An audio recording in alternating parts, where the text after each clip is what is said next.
I want to take a moment to bring to the stage who's going to help moderate for this is Nishay Suri, our president of India, Southeast Asia, and the Middle East. And he is joined by some phenomenal folks from the financial services space to help talk to us a little bit about reimagining workforce capabilities. So who's joining him today is Guy Witcher, who's the global head of people capability at Standard Chartered Bank.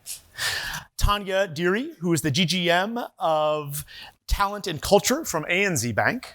And last but not least is April Caldwell, who is the IT Learning Officer at World Bank. So I think a rather insightful perspective on all things financial services. Nishay, please come on up. Guy, welcome them on.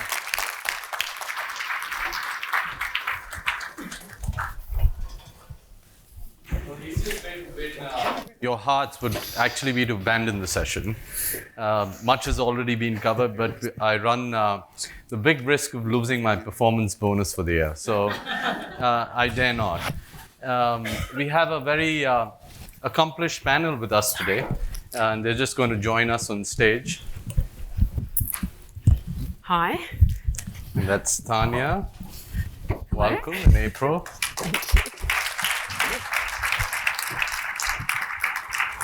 So has everyone played the game Simon Says? Yes, familiar with that? The only difference here is Simon doesn't say much, so it's going to be powerful observation. And we want to play this game just to ensure that we get an applause, because we're going to run into your tea time or tea break. So let's play Simon Says and you're going to just essentially observe what I'm doing and repeat. Is that fine? Yeah? Okay, it's called the rain clap. I'm sure some of you may have done this earlier.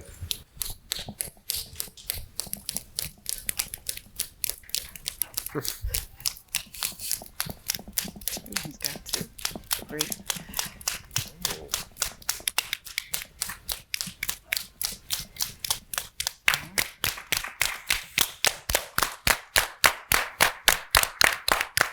Okay, good. The mindfulness session worked. You're all attentive. And that's the best way to get the best applause. So if you ever wanted an applause to kind of boost encouragement and get everyone wired up in their best form and shape, I think that works. So what we're going to do is, in fact, use the power of 3. And this session is 3 by 3 by 3 by 3 by 3. And you're going to help me remember if I forget to mention a 3. But 3 important sayings that I think in many ways stand for the essence of the conference that we're hosting today. The first, that Alvin Toffler actually said that the illiterate of the 21st century won't be people who can't read and write, but those who can't learn, unlearn, and relearn. That's the first powerful quote that I think kind of shapes, forms our discussions in many ways. The second powerful quote, that perhaps the only competitive advantage that an organization will have will be its ability and pace to learn. And that will be the only competitive differentiation that will help an organization outperform its competition. And the third, we are born not to compete with one another, but to complete one another. And please hold that in your thoughts, because as we think about learning and development, we think about deficit-mindedness and abundance-mindedness. A lot of our focus in learning is actually improving areas that we're not good at. And in many ways, we are gifted and have strengths that need to come together as one, as we actually combine and conquer, and combine and perform. So those are the 3 sayings that I thought I'd leave you with. The next 3, which are 3 positive, encouraging facts.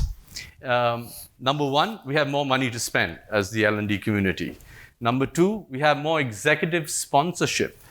The businesses are more involved, more concerned, and are driving the agenda as advocates. And number 3, that the adoption of technology in learning and development has exponentially grown over the last few years. So those are 3 positive facts. 3 key words that will define our session that we're going to engage in. The first, reimagine. second, reskill, and the third, reinvent.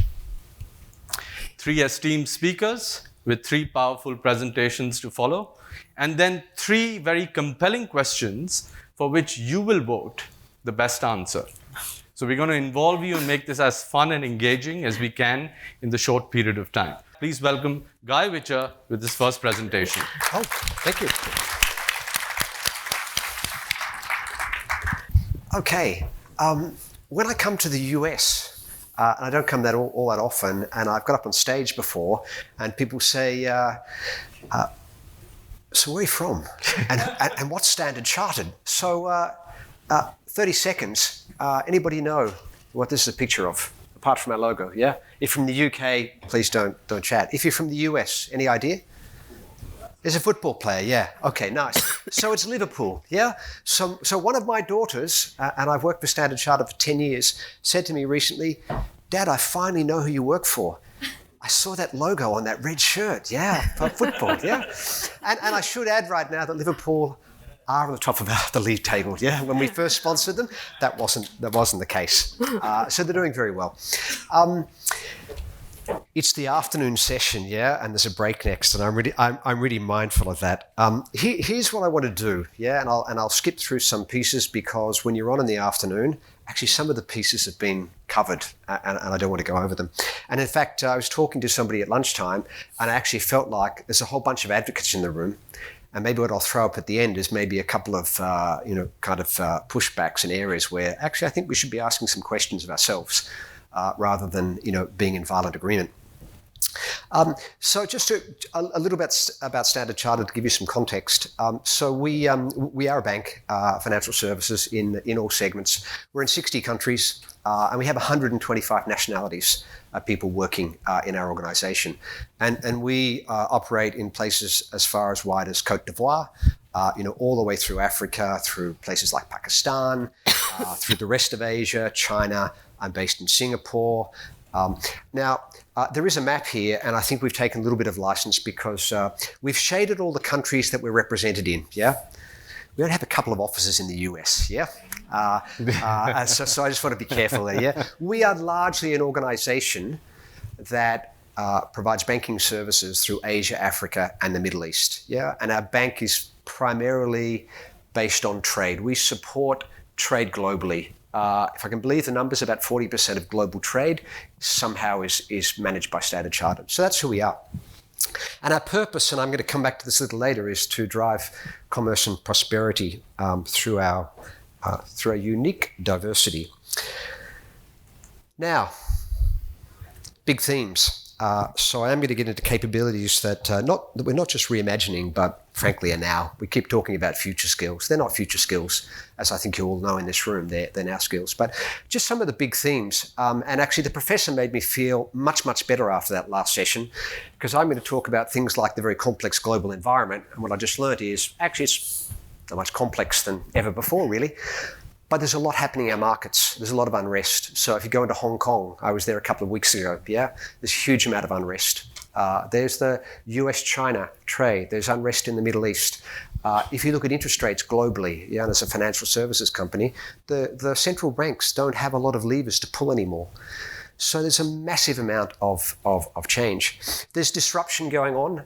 So we have a lot of competitors who are built, not just banks, but fintechs who are building digital banks.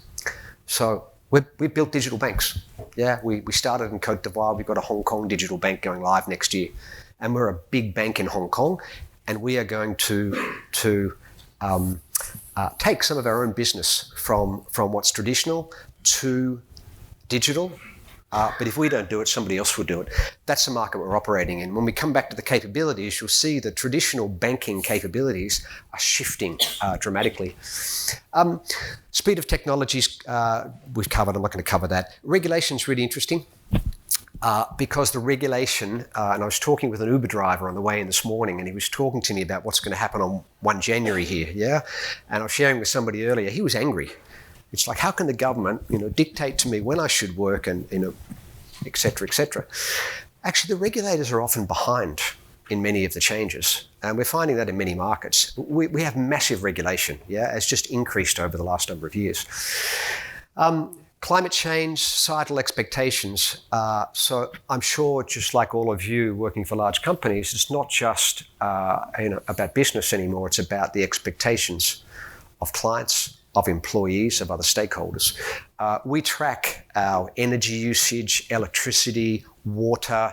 We have a whole range of policies. One, we won't finance any new coal-fired power stations globally.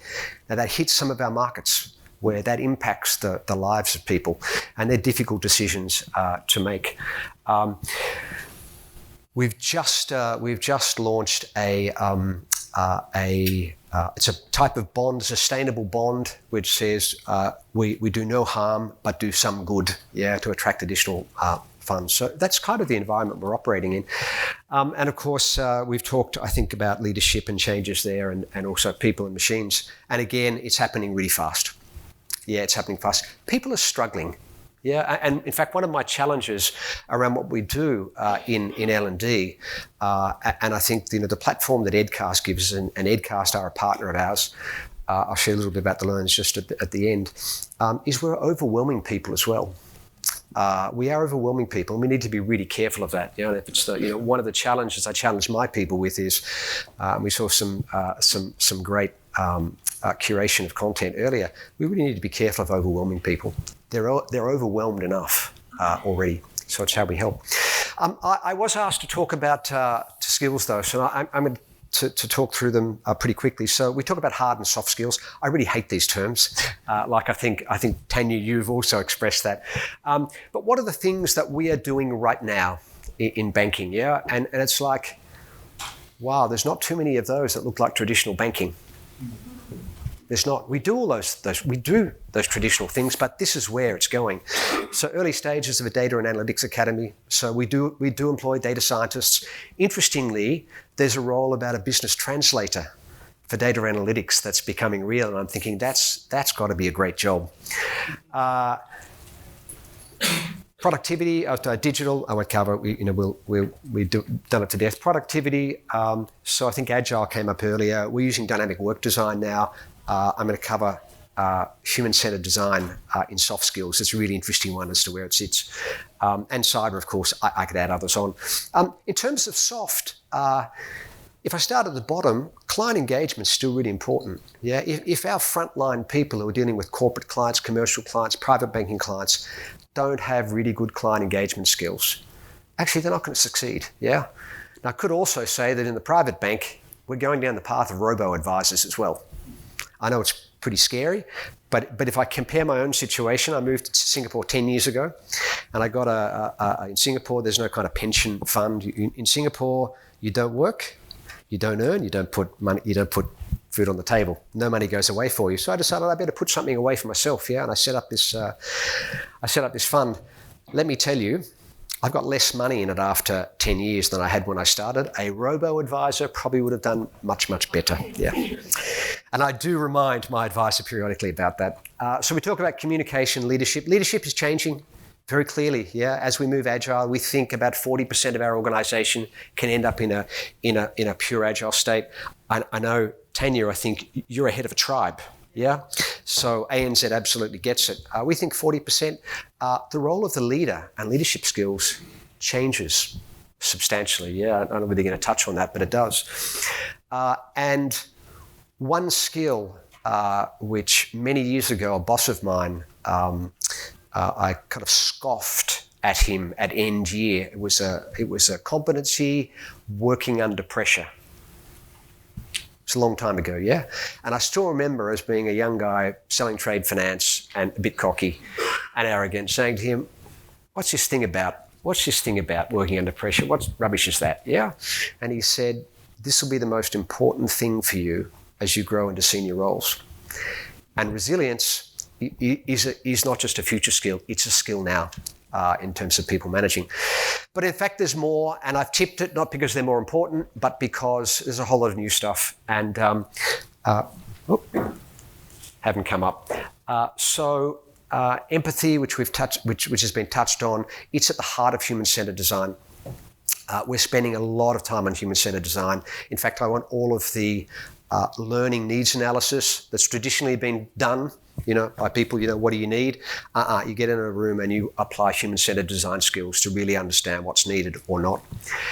Leading all the way up to learning agility and managing ambiguity. So managing ambiguity is one of our core competencies for the organisation. So again, they've been covered, but that's the easy part.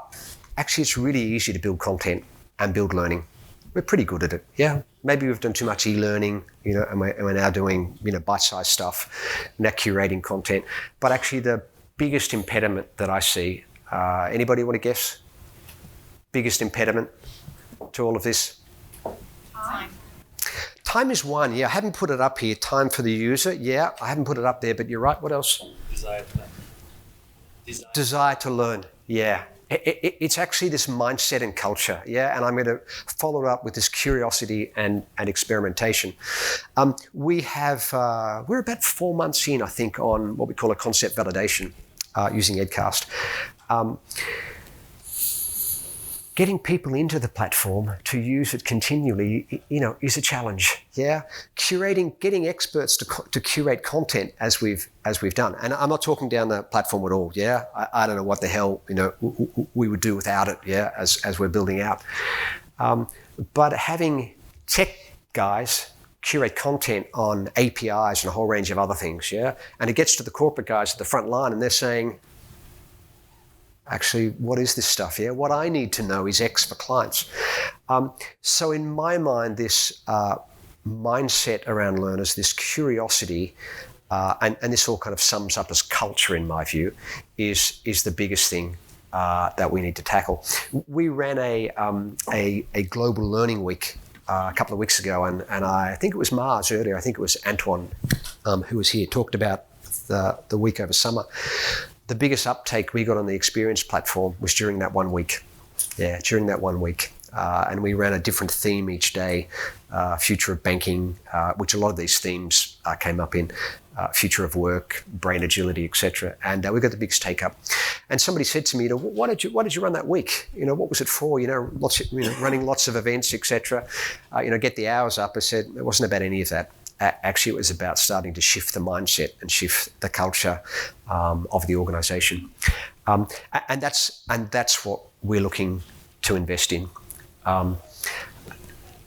I suspect my time's about up. Yeah, I've got that. Yep, Guy, your time's about up. Just a couple of other, challenges and learns. So I talked about these. Time was a really good one. Thank you. And culture. I talked about the challenges in curation. I think there's a challenge for us in this room, and that is digital's not going to solve everything. Yeah, we know it's part of the equation.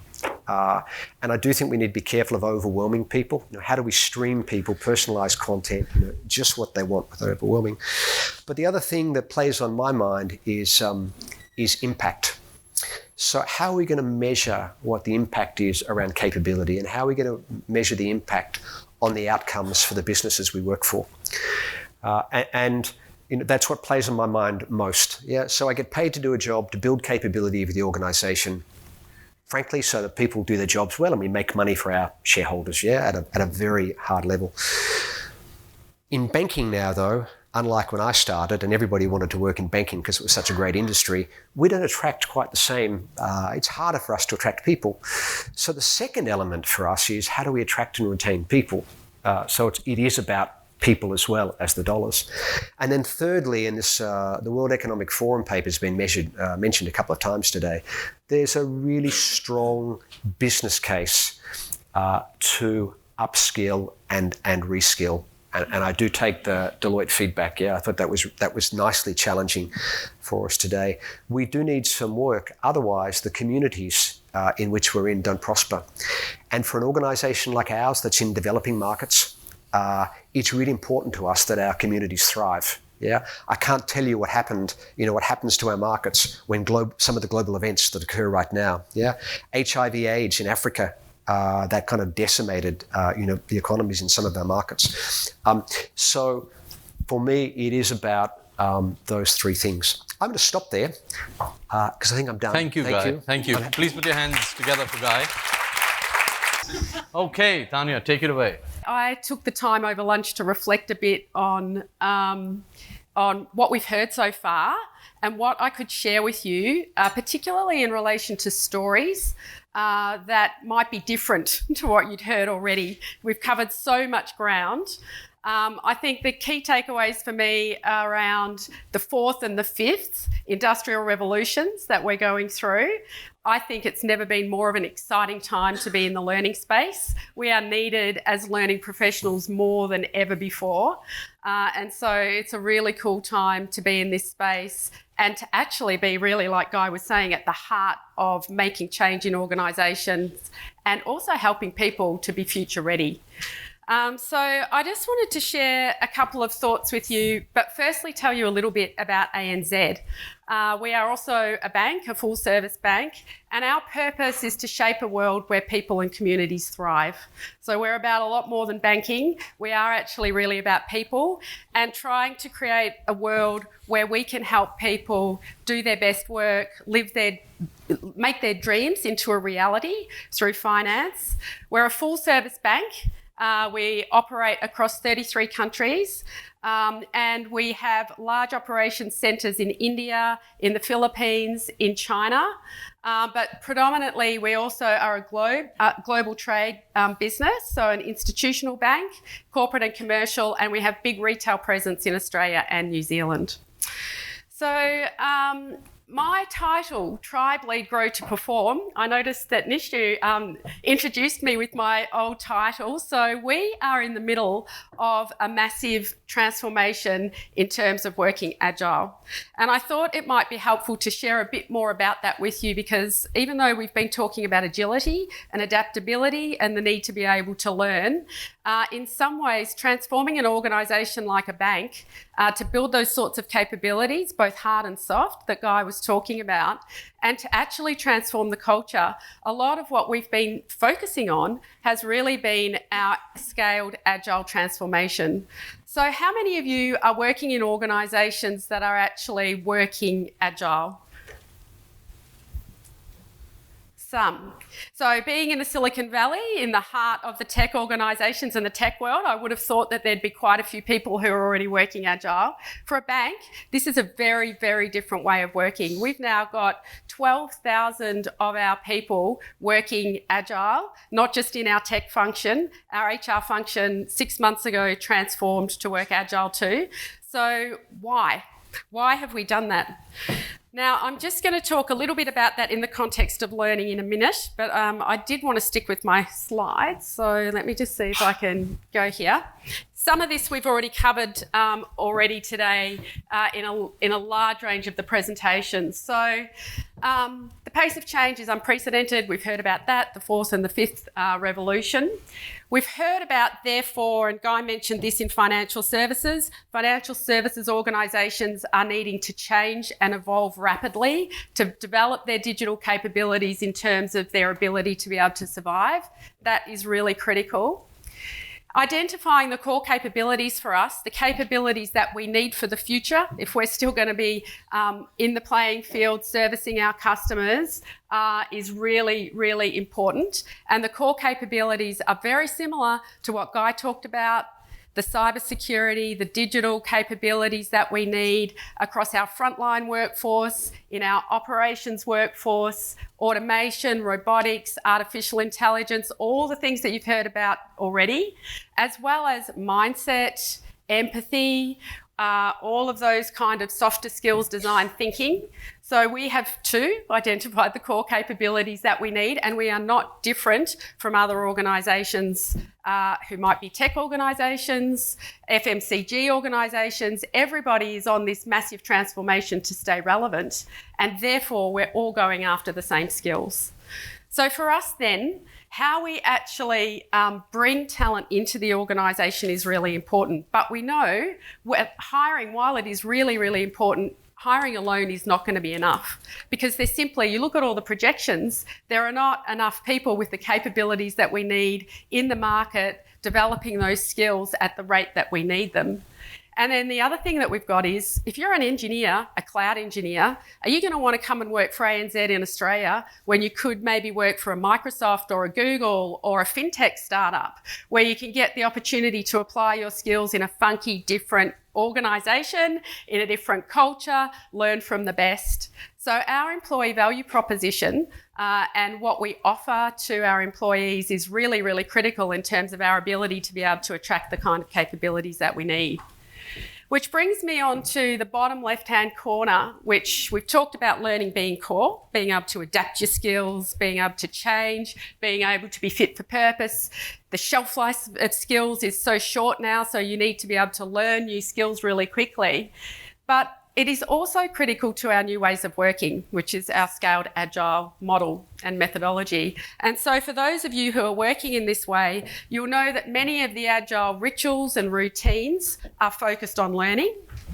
They're focused on getting things out to clients in really short cycle times. So we're working in 3-week sprints. We're doing sprint planning. We're very focused on test and learn. We're focused on minimal viable product, get it out, get that feedback from the customers really quickly, iterate, change and develop.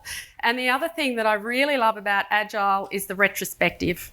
There is nothing more powerful than being in a squad where you are looking at what you've learned, sharing what you've learned, looking at how you can improve and change things, and reflecting on what you've done, reflecting on great practice. And that's why that our way of working is so important for our culture. And the second thing I just wanted to touch on, and it builds on what Guy was talking about before, is leadership.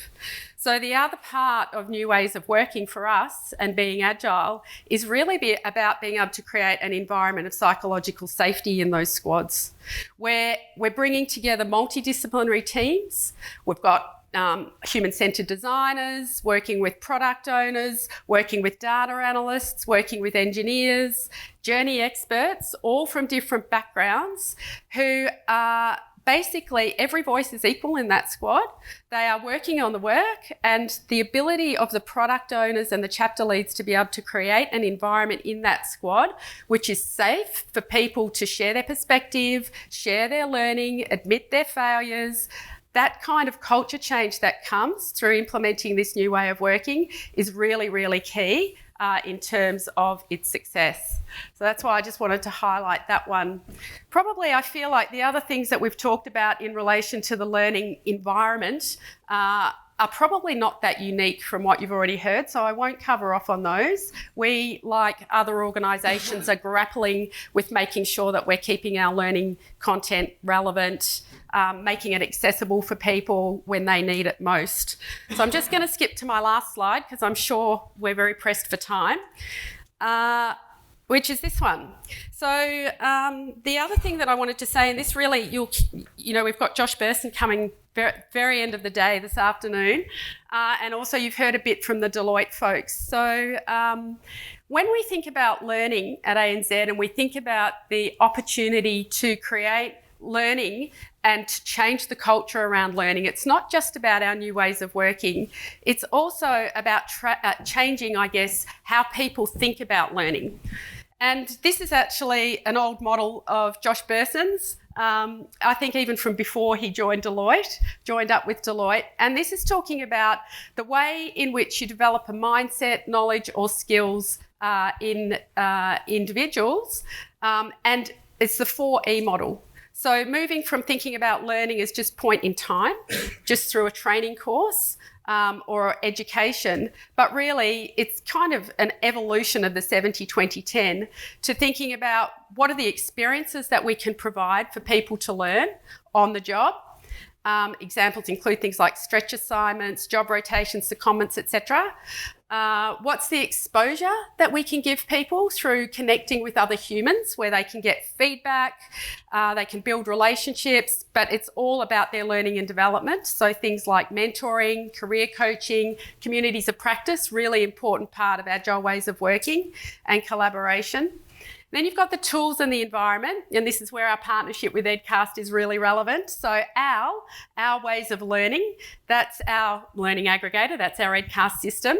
We're 12 months into the journey now. We're about to actually go to our 12-month launch, relaunch of the platform internally and celebrate that anniversary.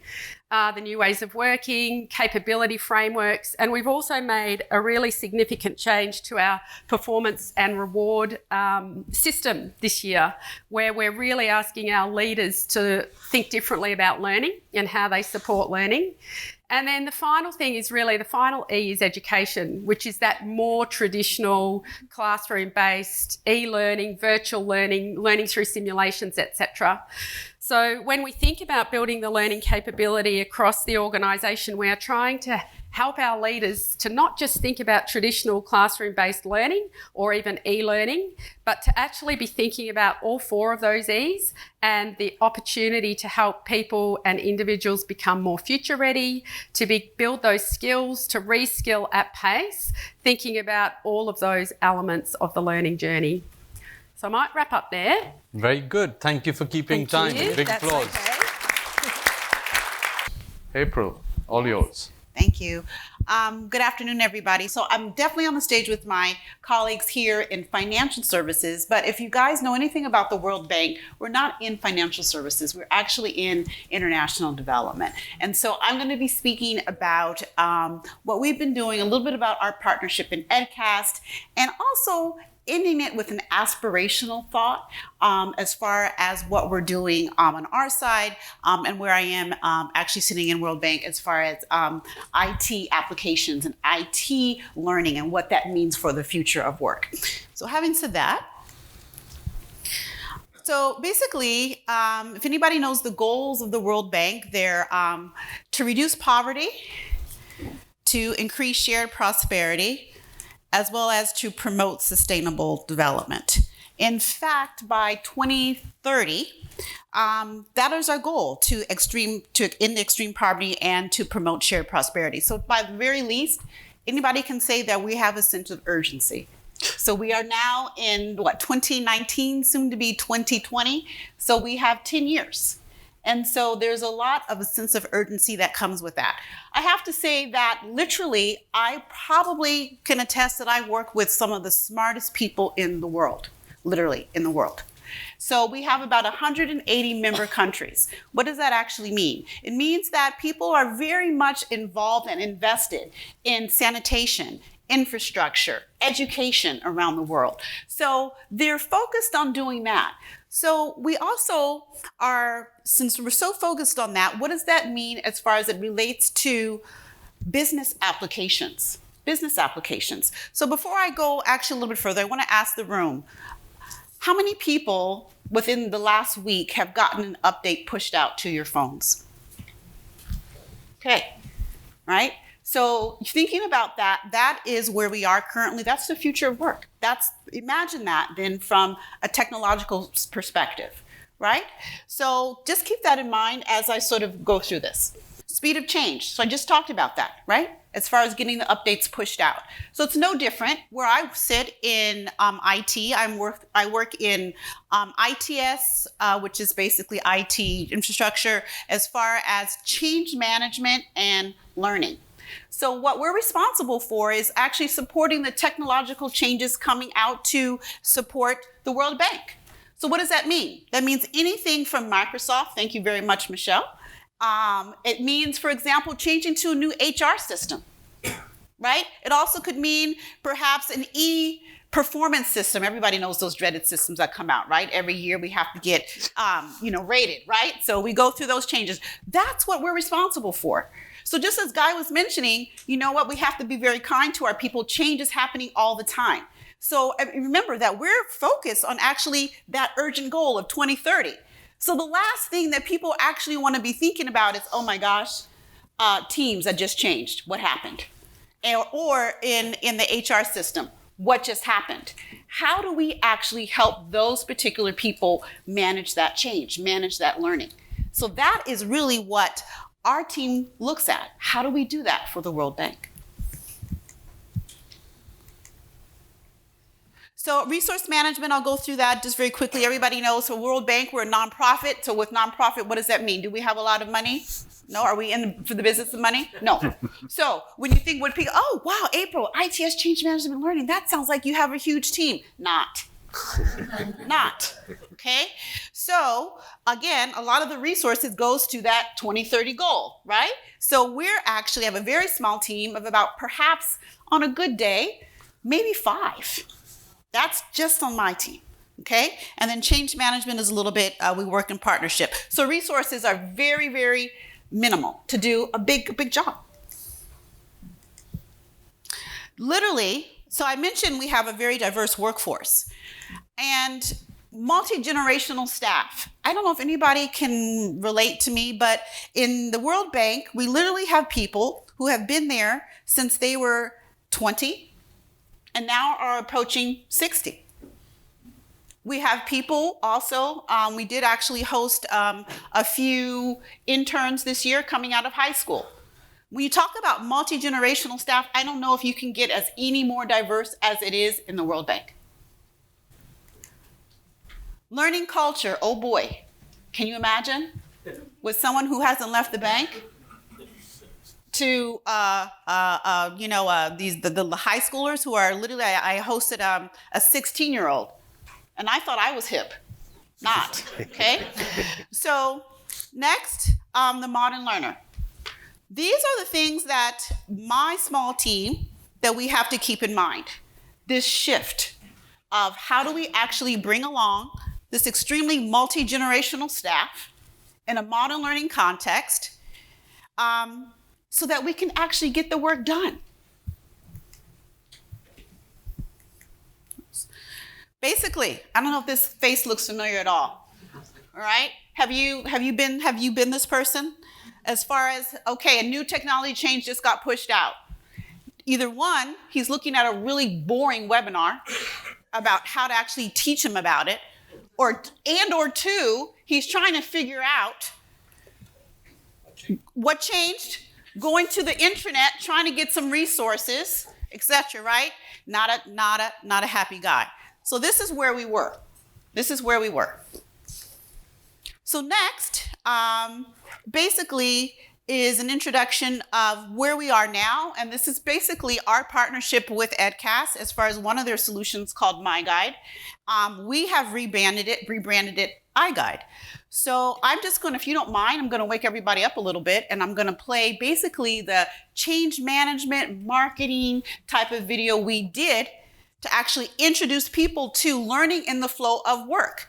So this was actually a proof of concept that we first started out with in our partnership with EdCast for a new HR platform. And we love our HR colleagues, right? But sometimes I think a lot of the work that they do gets sort of shoved aside because HR, the hiring and all that kind of stuff, oh my goodness. So we have all these people who are going into the field. You have your managers, people who are going out to these wonderful sanitation and education products. The last thing they want to figure out is, how do I hire somebody? So the last thing they want to do. And so this is where we actually engage with EdCast to do I think it was a 2-year project, Calpit, along the way. So where we're going. So having said that, so it's great that it's worked really well. We've moved on now. iGuide, which we have branded it, and now we're enterprise-wide in the bank, and we're rolling out this FY year. We plan to enroll it into about 6 or 7 systems. And so the brand basically is that anytime they see that iGuide logo that I was showing you before, that blue eye, actually on their desktop, they know that there is learning support right there for them. And so it's very easy for them with the videos it has in it. And I'm going to tell you, one of the things that I think is really important in the solution, whether you use the EdCast solution or another type of solution, is enabling actually project teams to create things for themselves. I think as learning and development professionals, we get in our own way. We think that, this is what we study, this is our passion, let me create it.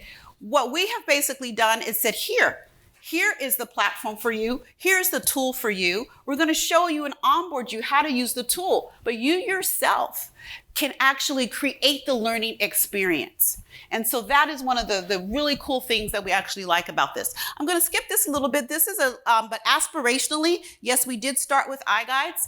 And what we also are looking to do is basically start integrating different platforms. And we've been talking about that quite a bit, that we just cannot have one type of technology. We talked about the learning technology stack, right? And so we will be continuing to harness Microsoft products as well. And I wanted to end with this last piece is basically for where we're hoping to go. And I just wanted to, if you just bear with me just for a second, I'm just going to share with you a Gartner research that I had just pulled up.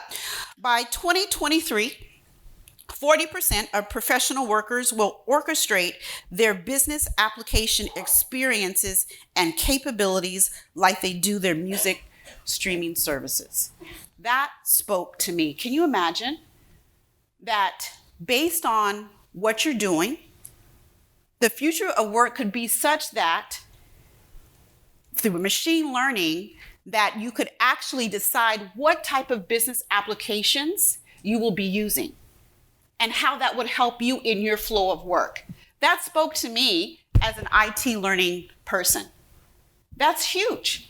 And that's one of the things that I don't think we hear a lot. We hear a lot of upskilling and staffing and learning. I think that's great. But let's also remember that there are products that actually help us do those things.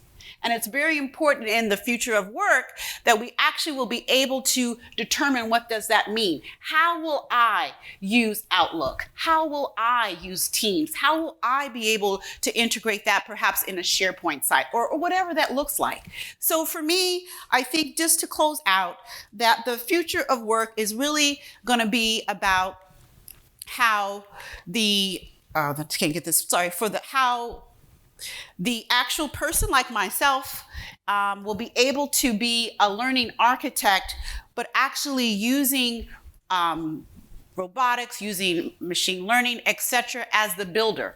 So we ourselves are the learning architects and then using technology to actually build those experiences and working together. Thank you. Okay, thank you. With your permission, I'm going to take 5 minutes to close, if that's all right. We come to the last section of the three, which is the three questions that we're going to pose to our three panelists. But before that, I'd like to do an audience poll, because I said you're going to actually judge the best answer, or the best response. Here's the question. You can only poll for one of the three choices that I give you. But the question is, what's the weakest link as you look at learning as an ecosystem, as a whole system? What's the weakest links amongst these three choices? First, culture. Second, technology and tools. And third, the capabilities of the learning and development team. Okay, so number one, people that believe that culture is the weakest link in the learning ecosystem, please raise your hands. Can we vote? And whoever's aspiring to be a data scientist, if you could do the math. Okay, that's a fair representation. Tools and technology, weakest link, please raise your hand. Okay. We have to vote for one choice. Let me just clarify. And the third, the capabilities of the learning and development team, please raise your hands. Okay, so I guess in the order of culture, capabilities of the learning and development team, and then tools and technology. Okay, with that, let me come to the question. So the question to you, Guy, is that sometimes the hardest things require the softest touches, right? And we've spoken about financial capital, we've spoken about human capital, we've spoken about social capital. I want to address psychological capital. And during this process of change, the spiritual masters say that the three dragons come alive: doubt, worry, and fear. And the role of HR really is to be the dragon slayer. What are you doing specifically to actually build psychological capital within the organization? Optimism, confidence, hope, resilience. 1 minute to win it. So you have a minute. Thanks for that question. Yes. Yeah, Nisha, it's a really good question. I think culture is is the toughest thing for us. So a couple of things. So one is, we are running things like global learning weeks, events to put the focus on learning. Two, we did some research on what makes a great people leader, and interestingly, it was safety, motivation, and empowerment, and that safety is about psychological safety. So we're embedding that in our leader training. So that's the second. I think the other is, and Josh is in the room. So we look at the Burson top 40 practices. I'm not sure if you've seen them. It's worthwhile having a look at them. Yeah, interestingly, and they're about building a high impact learning organization. Actually, there's very few of them that actually sound like the learning as we traditionally know it. So we're looking at those activities, things like learning from mistakes, things like messages from the top as well. I think that's my minute. Okay, thank you. Question to you, Tanya. So when we talk about powering the learning journey of others, you must be the source of that energy. Mm-hmm. The learning and development community, as you saw, was voted as the number 2 choice in terms of the weak link. What are you doing specifically at ANZ to actually power up the learning and development fraternity to be more successful? Yeah, great question. So 2 things that I would highlight. One is the culture change that I mentioned that we've been on around the new ways of working. So we have introduced this new model into learning of working agile and building up those capabilities in terms of being the change that we want to see across our workforce is really important to us. So learning the agile rituals, the agile routines, the agile ways of working, but more importantly, and picking up what Guy was saying, making sure that we are creating our own space and time for learning as well, and reflection, and empowerment and psychological safety. All of those things are really important for us. And the second thing is probably more on the hard skills. We have had to bring in some new skills, some different skills into the learning function.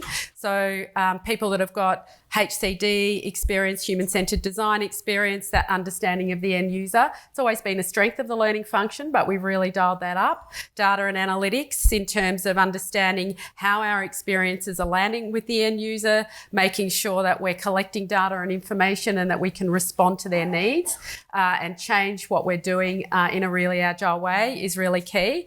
And probably the third thing I would say, and it relates back to those 4 E's, we've actually shut down our internal facilitation function and we're investing a lot more in building academies that our people can access anytime, anywhere through tools like the EdCast platform.